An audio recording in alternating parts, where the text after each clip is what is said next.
Yehovah, please fill me with the Ruach HaKodesh, that I may speak your written words with boldness to those who listen. Ask all these things in Yeshua HaMashiach's name, amen. We'll start with the Shema, listen and obey. Children of Yehovah, pay careful attention and respond. Yehovah is our power and authority. Yehovah works in unity with himself, and you shall act upon your love to Yehovah with your power and authority, with your thoughts in mind, with your entire body, and with all the muchness that you have. Yod, Hey, Vav, Hey. Hand, behold, nail, behold. Genesis chapter 45. At last, Yosef could no longer control his feelings in front of his attendants and cried, "Get everybody away from me." So no one else was with him when Yosef revealed his brothers who he was. He wept aloud, and the Egyptians heard, and Pharaoh's household heard. Yosef said to his brothers, "I am Yosef. It is true that my father is still alive?" His brothers couldn't answer him. They were so dumbfounded at seeing him. Yosef said to his brothers, "Please come closer." And they came closer. He said, "I am Yosef, your brothers whom you sold into Egypt. But don't be sad that you sold me into slavery here, or angry at yourselves, because it was God who sent me ahead of you to preserve life. The famine has been over the land for the last 2 years, and for yet another 5 years there'll be neither plowing nor harvest. God has sent me ahead of you to ensure that you will have descendants on earth and to save your lives in a great deliverance. So it was not you who sent me here, but God. And he has made me a father to Pharaoh, lord of all his household, and ruler over the whole land of Egypt. Hurry, go up to get my father and tell him, here's what your son Yosef says. God has made me lord of all Egypt. Come down to me. Don't delay. You will live in the land of Goshen and be near me, you, your children, and your grandchildren, flocks, herds, and everything you own. I will provide for you there so that you won't become poverty-stricken, you, your household, and all that you have, because 5 years of famine are yet to come. Here, your own eyes see, and the eyes of my brother Benjamin, that is in my mouth, my own mouth, speaking to you. Tell my father how honored I am in Egypt, in everything you have seen, and quickly bring my father down here."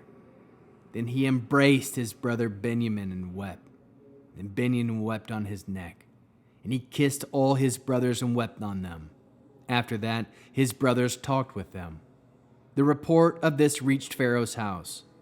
Joseph's brothers have come, and Pharaoh, his servants, were pleased. Pharaoh said to Joseph, "Tell your brothers, here is what you are to do. Load up your animals, go to the land of Canaan, take your father and your families, and come back to me.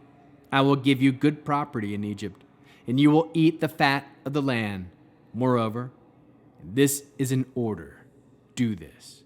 Take wagons from the land of Egypt to carry your little ones and your wives, and bring your father and come.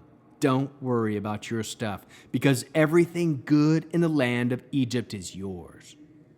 The sons of Israel acted accordingly, and Joseph gave them wagons as Pharaoh had ordered, and gave them provisions for their journey. To each of them he gave a set of new clothes, but to Benjamin he gave 7.5 pounds of silver and 5 sets of new clothes. Likewise, to his father he sent 10 donkeys, and loaded with the finest goods of Egypt produced, as well as 10 female donkeys loaded with grain, bread, and food for his father to eat on the return journey. Thus he sent his brothers on their way, and they left. He said to them, "Don't quarrel among yourselves while you're traveling." So they went out of Egypt, entered the land of Canaan, and came to Yaakov their father. They told him, "Joseph is still alive. He is ruler over the whole land of Egypt." He is stunned at the news. He couldn't believe them. So they reported to him everything Joseph had said to them. But it was only when he saw the wagons which Joseph had sent to carry him that the spirit of Yaakov, their father, began to revive. Israel said, "Enough! My son Joseph is alive. I must go and see him before I die." How can we learn to love our Creator after reading Genesis 45?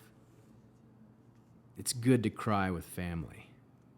Family unity is huge. Trust that Yehovah will make dreams come true if they come from Him. Know that Elohim might send you ahead of others. Trust that Elohim will place you in the position He has made just for you. Trust that Elohim is our deliverer. Show deep affection for those you love. Trust that everything good in the land Yehovah has given to us. Share the good news with those you love. Trust Yehovah. Ask Yehovah to revive your spirit. How can we love others as Yeshua loves us? We can aim for family unity. Bear one another's burdens. We can show deep affection for those we love. Produce spiritual fruit, love, joy, peace, patience, kindness, goodness, faithfulness, humility, and self-control. In this Friday night Shabbat with the Arianic blessing, Yehovah will kneel before you presenting gifts. He will guard you with a hedge of protection. Yehovah will illuminate the wholeness of His being toward you, bringing order, and He will provide you with love, sustenance, and friendship. Yehovah will lift up the wholeness of His being and look upon you and will set in place all you need to be whole and complete. Amen. Shabbat Shalom.